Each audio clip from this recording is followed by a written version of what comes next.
This is from ESPN, Week 3 questions, takeaways, ESPN.com. Biggest question for each NFL team after Week 3. Will the Browns' offensive line injury sink the offense? So they lost 3 linemen, Teller, Hudson, who was a healthy tackle, Jedrick Wills, who has been banged up. They also didn't have Conklin, so it's actually 4.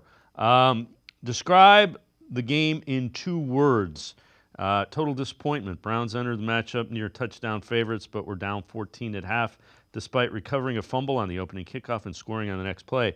Biggest hole in the game plan, not adjusting to the Giants' blitzes quickly enough, was apparent early. New York was going to test the Browns' protection with blitzes, and it worked for much of the game. Part of that might have been that first and third one might have been interrelated, just because I don't know that it was they didn't react to it or they couldn't react to it based on guys that weren't 100% playing on the offensive line. Yeah, I think it's a combination of both, but I do think the Giants blitzed more than this offense was expecting. At least that's how I took it, especially when Deshaun Watson, the way he said that yesterday in his post-game press conferences, that it didn't look like how we thought it would look.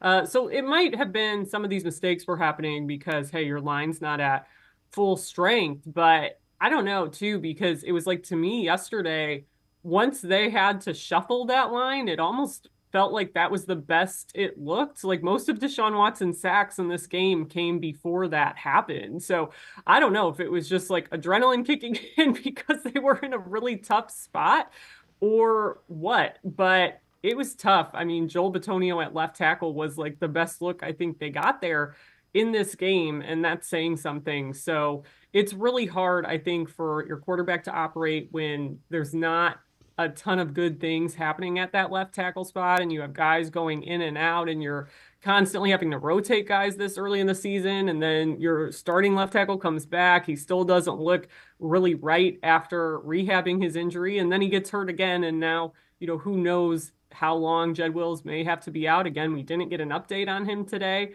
But it can be a combination of both. But I also think the Giants called a really good game against the Browns. And I think trying to test that out, knowing that, hey, the Browns have given up the most pressures in the league through 2 weeks. Why don't we try and make Deshaun Watson beat us while applying that pressure? I think was a really good strategy. And I think you look at too, I mean, for the Giants offense, that part of the game was called really well too. So I think it's a combination of all of those things working together.